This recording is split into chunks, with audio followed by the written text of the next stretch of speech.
Alright, welcome back to another video, everybody. So, today, we are going to cover one of my very favorite topics, and that is having a belief requires the courage to challenge that belief.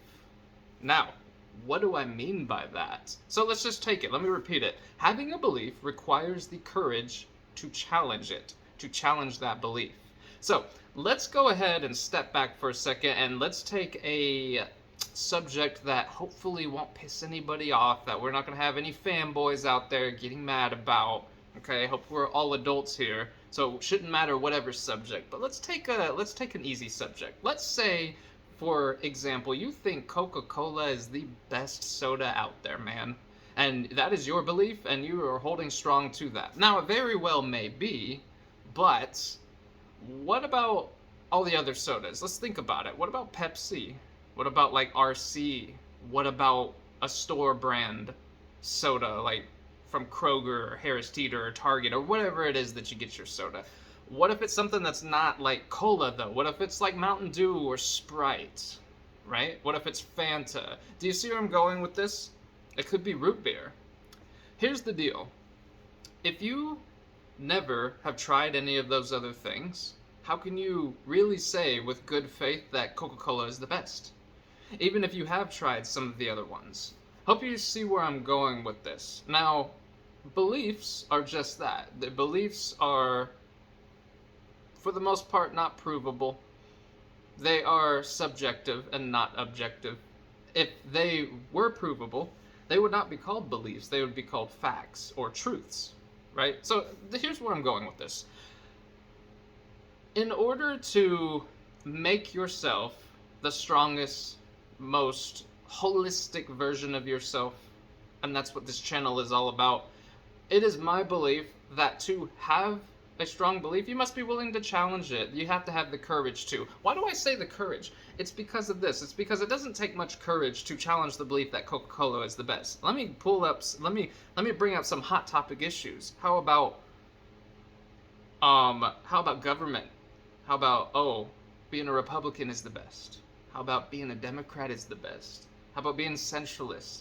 How about being, I don't know, how about thinking that your religion or your faith is the best and that everybody else can just screw off? Do you see what I'm saying?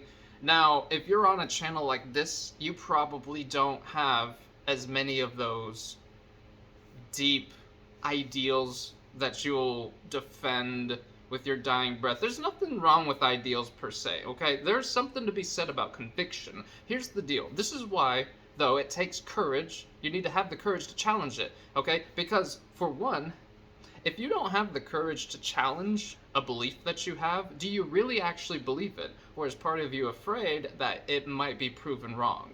That someone else might prove you wrong? That somewhere out there, there's a damn can of Pepsi with your name on it, and it's gonna be awesome. It's gonna be better than Coca-Cola. Maybe, I don't know.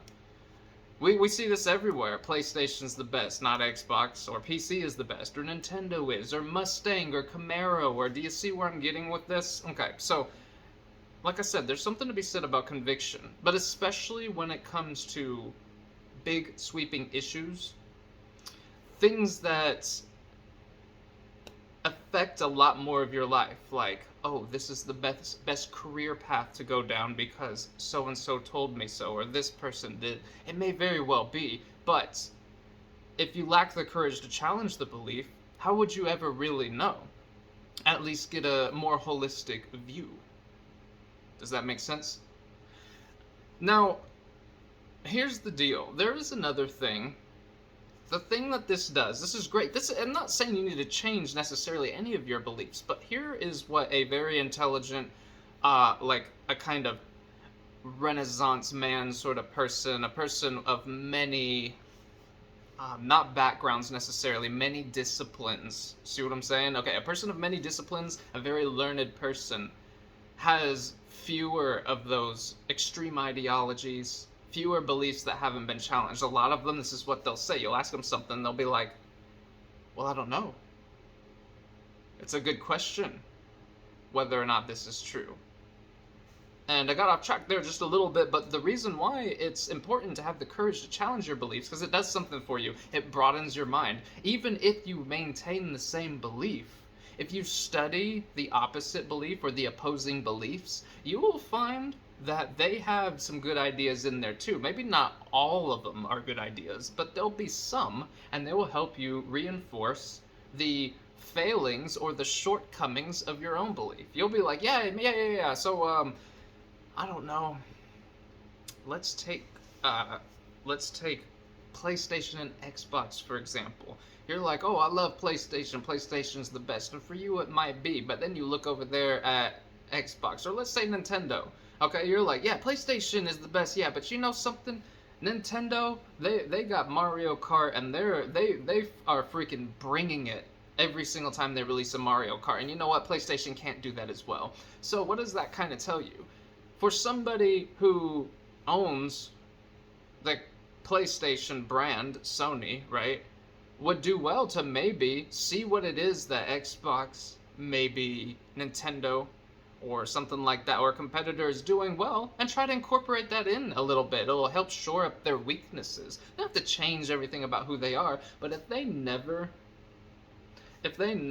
were to challenge their own beliefs, or to have the courage to look around and say, like, hey, maybe somebody else has got something that's really good that we'd like to emulate.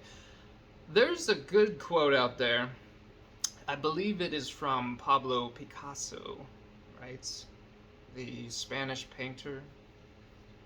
And he says, good artists copy, but great artists steal. Now, what does that mean? So I am not advocating, obviously, that you go out there and steal a bunch of stuff. Although it's very interesting, if you looked at a piece of art, unless you were just fantastic, even if you are, if you look at a piece of art and you try to paint the same exact thing, odds are it's not going to be the same. You're going to make it a little bit different, even if you try to steal it perfectly. A lot, especially when it comes to art, okay, or stories, or things like that, you're not able to do it perfectly the same, unless you just hit Control-C, Control-V. Okay, yeah, obviously, yes. But if you say, hey, man, let's say George Lucas made Star Wars. I want to make a story that is almost exactly the same. It's 90% the same. You won't even get 90% of it the same, because you have your own personality and your own ability that's going into it that is unique to you. So good artists copy, great artists steal. What does this have to do with having the courage to challenge your beliefs? Well, as Pablo Picasso would do, he'd be like, look, of course I think I'm the style that I do, right, is the best and stuff. Yeah, but I'm not so egotistic to say that it's not possible. He might think he's the best, but he's like, but, you know, to make sure, let's go out there, let's look at other artists. Let's look at other techniques, sometimes things that don't have to do with art. You can draw inspiration from. This is about challenging your own beliefs. You're like, okay, there are other people in this industry or in this thought pattern. It doesn't matter what it is. It could be religion, it could be politics, it could be it could be sports, it could be your career path. It could be, damn, I like these kind of girls, or damn, I like these kind of guys, and it could be anything. Remember, these are beliefs. But with the important things, the things that touch more of your life, you need to have the courage to challenge them.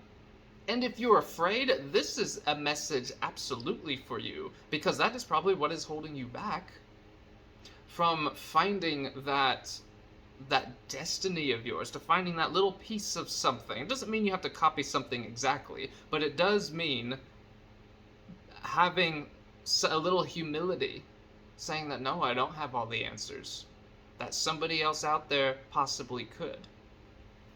The smartest, richest, wealthiest, most philosophical people out there, this is the kind of attitude they have. They might not phrase it in this sort of way that I'm doing here, but this is the attitude they have. They're like, hey, we're going to go check them out because they might know something that I don't, because I am just human. I'm just one human. So let me tell you all a story and I'm hoping I'm getting this right. It's a little paraphrased. Now, if y'all know who Sam Walton was, he was the founder of Walmart stores.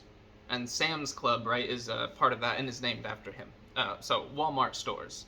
Sam Walton was a man who, when he was starting his stores, even after they had been out for a while, he would go into other stores and check them out. He would just hang out in other stores and check out, oh, this is how you guys are setting this up. This is how your aisles look. This is, I believe he got arrested one time when he was out of country. He might have been in South America. I can't remember completely. If you know, leave a comment exactly what the story was. But I believe he was arrested. Of course, I don't think he got in too much trouble, but they thought he was crazy because he was on the floor on his hands and knees with like a tape measure, I believe it was, just measuring their aisles, and they thought this man was crazy or dangerous. They're like, okay, we need to call the police on him or something. And he was trying to find out if these stores, way far away from where he does business or where his main business is, knew something that he didn't. Maybe if you narrow the aisles or widen them or lengthen or shorten them or something, maybe that helps people psychologically when they're looking at stock, right? And if somebody of his caliber, think about it, he had one of the largest fortunes that have ever been. I don't know the exact number. It's in the hundreds of billions, I believe. I believe that's what it was. Even if it was just 1 billion, though, that's still a lot. But I'm pretty sure his was 100, maybe 200 billion dollars with a B. That's a spicy meatball, bro. And this man, who at this point in his life had a lot of success already. He might not have been to that 1 or 200 billion yet, but he had plenty of success already and was still out there doing these things. If he was humble enough to challenge his own beliefs, you know, who are people like you and me to not be humble and do those things? Do you ever meet those kinds of people who are too dedicated to their beliefs, even if their beliefs are the best thing for them, even if one day they turned out to be true? It's not just about truth. It's also about the kind of attitude you have and the way you treat people with your beliefs. You've probably met other people that have the same beliefs as you and you can't stand them. You're like, dude, this this guy sucks. If you want a good example of that, any of y'all that play any video games like PlayStation or Xbox, have you ever played online with some of these people? Or World of Warcraft is on PC. Some of these games have some of the most toxic player bases, some of the most toxic people in existence. And here's the deal, they agree with you. They have your belief that World of Warcraft is awesome, that Call of Duty is awesome, that Halo is awesome. But what? But they suck as far as the execution of their belief. They think that it's so good and everything, and that everybody else can get the hell out of here, and that they're so important that even new players come in and they treat them like shit. All right, do you see what I'm saying? This is as good of a metaphor as I can give it to you. Or maybe you like Camaros, and you know another guy that likes Camaros, but he's such an asshole every time you're around him. He's like telling everybody like, oh, if you don't like Camaros, if you don't like the different trim levels, or maybe the specific trim as me and the specific model years and stuff, then you're an idiot. You know, that kind of person. So you guys agree on plenty, but you're like, dude, what the hell is with that attitude? Why are you so idealistic about it? You want people to like Mustangs and Challengers if you like Camaros. You know why? There would be no such thing as a Camaro if there was no such thing as a Mustang. Right? You need those things. These companies, they sit around with all this competition. That's healthy for them because new shit comes along. Okay? Before there was Xbox, before there was PlayStation, like Nintendo was a thing first. And because somebody else went out there and was like, Sony, I believe what it was is Nintendo was first, and Sony was like, hey man, we want a piece of this market, okay?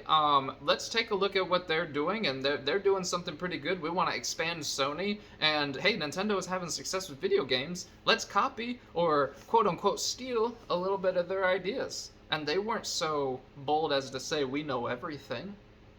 Okay, so this is healthy, the competition of ideas, but you have to see it in that way. Even if you're fervently attached to something, study the opposite.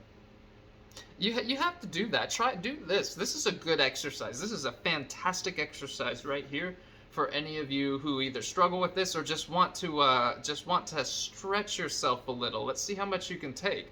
Whatever it is that your belief is, politics, certain politicians, Mustang, Camaro, Pepsi, Coke, PlayStation, Xbox, or whatever belief you have. It doesn't matter what it is. Religion. Find its opposite or some opposing viewpoints and then do this. Try to defend them yourself.